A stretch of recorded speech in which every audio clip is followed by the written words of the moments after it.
Farah Pahlavi foi a última rainha e imperatriz do Irã. Por 20 anos, ela esteve no trono e banhou-se de luxo. Mas em 1979, após a Revolução Iraniana, ela teve que fugir do país com o marido e os filhos, sob ameaça de pena de morte.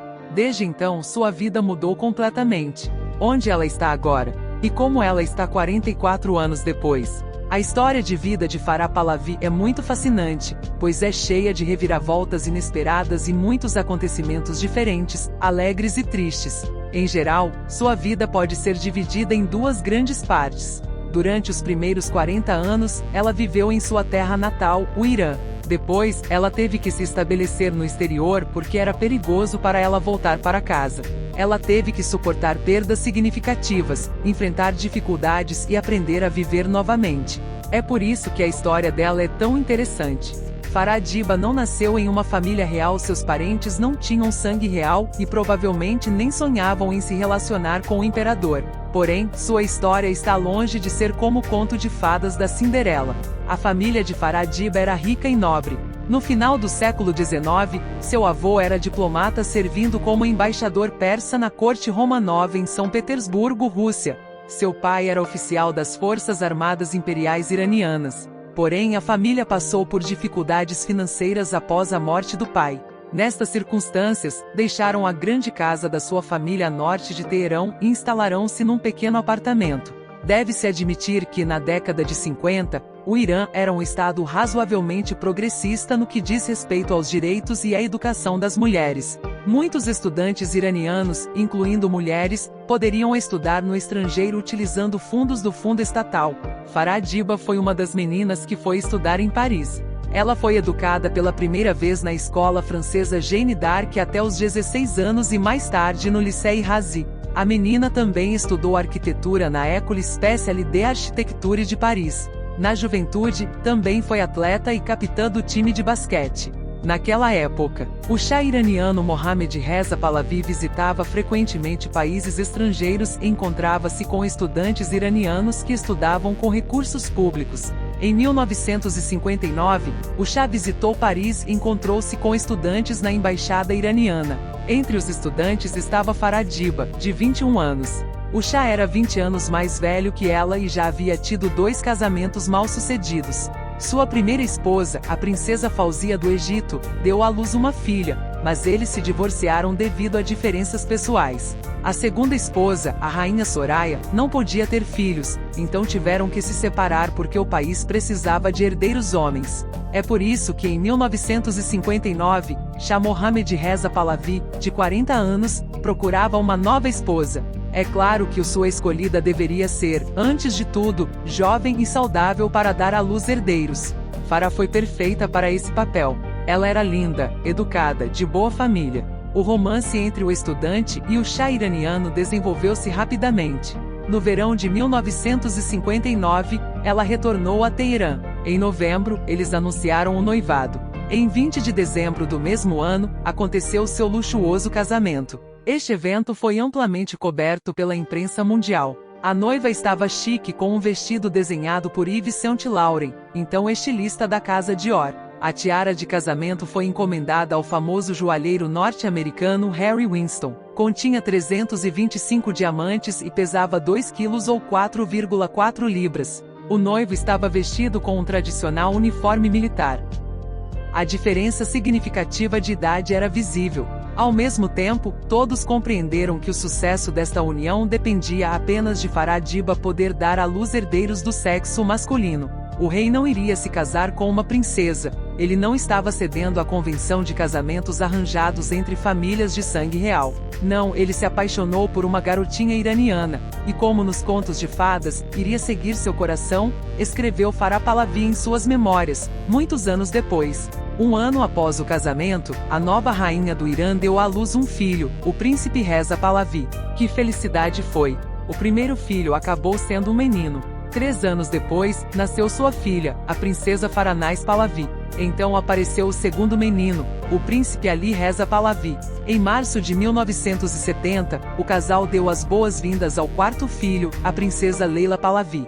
Ninguém esperava que a rainha Farah Pahlavi se envolvesse em assuntos críticos de Estado. Tudo o que era exigido dela era dar à luz herdeiros para ser esposa e mãe. Na primeira vez após o casamento, ela se envolveu principalmente nos assuntos familiares. Porém, após o nascimento do príncipe, ela dedicou mais tempo a outras atividades. Como muitas outras rainhas, ela participava frequentemente de várias cerimônias. Ela frequentemente participava de inaugurações de instituições educacionais e médicas. A rainha foi excluída da política. Ela estava mais interessada em educação, saúde, cultura e problemas sociais. Ela poderia influenciar o marido nessas áreas. Ao mesmo tempo, a rainha certa vez teve um conflito com a irmã gêmea de seu marido, a princesa Ashraf, que era sua rival. A rainha Farah Pahlavi pediu ao marido que reduzisse a influência da irmã.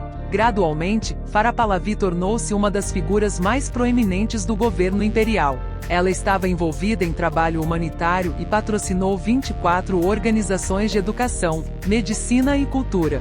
A rainha Farah foi perfeita para o papel de primeira-dama do país. Ela tinha um estilo de vestir impecável, falava línguas diferentes e defendia os direitos das mulheres. Jornalistas estrangeiros a chamavam de Eastern Jack Kennedy e seguiam cada movimento seu. Ela também amava arte e colecionava obras-primas de todo o mundo. A rainha deu seu patrocínio significativo ao Museu de Arte Contemporânea de Teherã. Graças a ela, o museu acumulou um enorme acervo, que é uma conquista notável de Farah Pahlavi. Farah Pahlavi era muito visível numa região onde a vida de uma mulher normalmente é escondida do público. Ela viajou por todo o país para encontrar seus compatriotas em cidades e vilas. Ela também apareceu em capas de revistas. É por isso que ela foi chamada de Imperatriz Trabalhadora. Os 20 anos que a rainha Farah Pahlavi passou no trono foram felizes.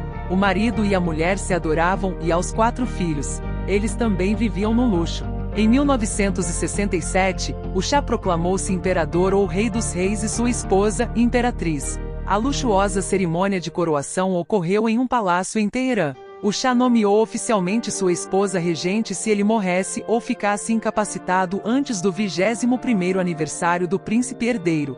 A nomeação de uma mulher como regente era altamente incomum na monarquia muçulmana. Em 1971, a família imperial organizou uma celebração dos 2.500 anos do Império Persa, que reuniu a elite de todo o mundo.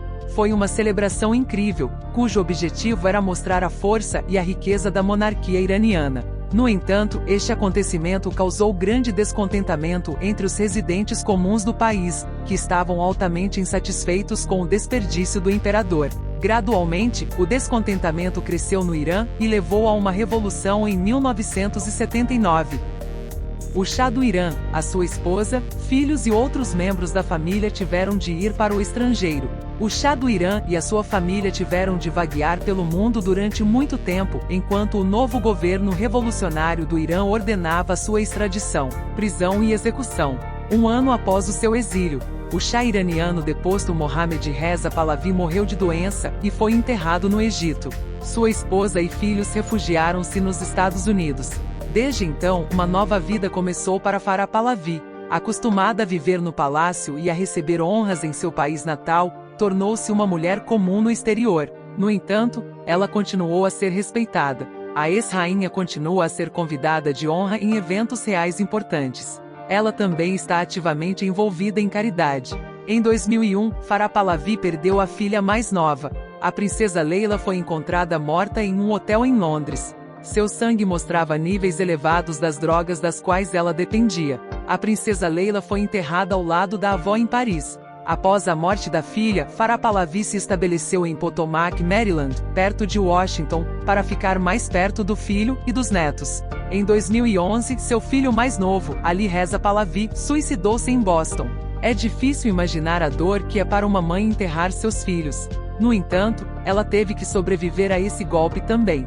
O que aconteceu foi tão difícil, diz ela. Pensei, tenho de ser forte pelos meus outros 2 filhos, por Reza e Faranais, e pelos meus netos, mas também pelas muitas outras mães no Irão que sofreram a mesma perda. Em 2003, a ex-rainha escreveu um livro de memórias sobre sua vida com o Shah, A Enduring Love, My Life with the Shah. A publicação despertou grande interesse internacional. Foi um best-seller na Europa. Reza Bayegan, da National Review, um escritor iraniano, elogiou o livro de memórias como repleto de afeto e simpatia por seus compatriotas. Hoje, Farah Pahlavi tem 85 anos. Ela atualmente tem 3 netas através de seu filho, Reza Pahlavi, príncipe herdeiro do Irã, e de sua esposa, Yasmine. Farah Pahlavi também tem uma neta de seu falecido filho, Ali Reza Pahlavi. Após a morte do marido, Farah Pahlavi nunca mais se casou. Todos os anos ela vai ao Egito visitar seu túmulo e se lembra dele com muito amor. Hoje, Farah Pahlavi mora em um luxuoso apartamento na América. Embora ela não vá ao Irã há 44 anos, ela ainda se preocupa com os acontecimentos em seu país natal. Farah Pahlavi está indignada com o fato de as mulheres e muitas outras pessoas serem privadas dos seus direitos no Irã moderno. Acredito na liberdade para as mulheres terem direitos iguais, o direito ao trabalho, o direito de ocupar altos cargos, o direito de assumir a custódia dos filhos após o divórcio, diz ela. Pensamentos sobre sua terra natal partem em seu coração. O Irã tem tanta pobreza e tirania que nunca foi vista no seu tempo. A luz vencerá as trevas e o Irã ressurgirá das suas cinzas. Eles deveriam se manter fortes, acrescentou ela. Honro o Dia Internacional da Mulher com a memória das mulheres perdidas e solidarizo-me com as mulheres feridas, presas, as mães enlutadas e todas as mulheres amantes da liberdade do nosso país. Não tenho dúvidas de que as líderes e incansáveis mulheres iranianas alcançarão os seus desejos e recuperarão a sua posição de honra, escreveu ela no Instagram. A vida de Farah Pahlavi é como o roteiro de um filme de Hollywood. Houve tantos eventos diferentes nele. Uma jovem que conheceu um grande amor instalada em um palácio se viu exilada e perdeu tudo. A única coisa que ela tem hoje é esperança. Ela espera que um dia o Irã seja livre, e mesmo que ela não consiga ver esse momento, talvez seus netos consigam. Você acredita nisso? Gratidão por assistir.